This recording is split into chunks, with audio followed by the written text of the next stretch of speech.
Le président de la République, chef de l'État, son Excellence Félix Antoine Tshisekedi Tshilombo, a réuni autour de lui les chefs de corps, les chefs des institutions, dans ce que nous appelons la réunion interinstitutionnelle.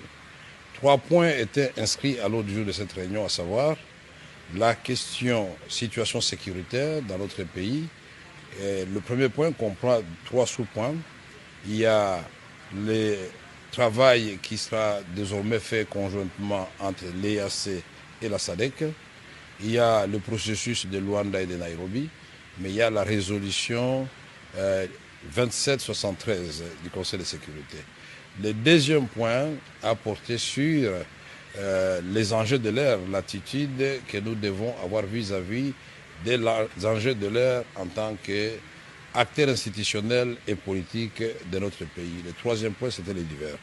S'agissant du premier point, le président de la République nous a informé du fait que l'EAC, Eastern African Community, la communauté économique des États de l'Afrique de l'Est et la SADC, travailleront désormais ensemble dans le cadre du processus de Luanda et de Nairobi. Le président de la République nous a fait l'honneur de nous partager ce qu'il a engagé comme résultat à Doha.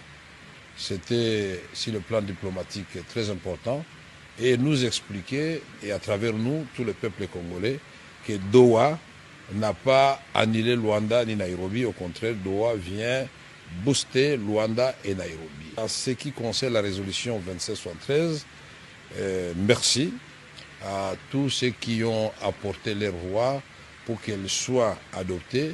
C'est une victoire diplomatique parce qu'elle impose des sanctions, elle impose des cessations des hostilités, mais nous avons dit que ce n'était pas suffisant. Il faut qu'on ait des modalités pratiques de l'application de cette résolution, d'autant plus que par le passé, on a eu des résolutions de démilitarisation de Kisangani qui n'avaient pas été appliquées, et là, le travail va continuer, et le président a exhorté Madame la Première ministre et le gouvernement de continuer cette offensive diplomatique pour dire à nos partenaires et amis du Congo comment nous allons rendre pratique cette résolution 2773. En ce qui concerne les enjeux de l'heure, l'environnement politique et les enjeux de l'heure, le président de la République a insisté sur l'initiative qui est aujourd'hui conduite par son conseil spécial en matière de sécurité, le professeur Eberandé. Et il a tenu à préciser qu'il a pris cette initiative et elle constitue une première étape qui devra amener à terme, après de pourparlers, après des discussions, à la formation d'un gouvernement d'union nationale, mais surtout que la République démocratique du Congo recouvre totalement son intégrité territoriale et sa souveraineté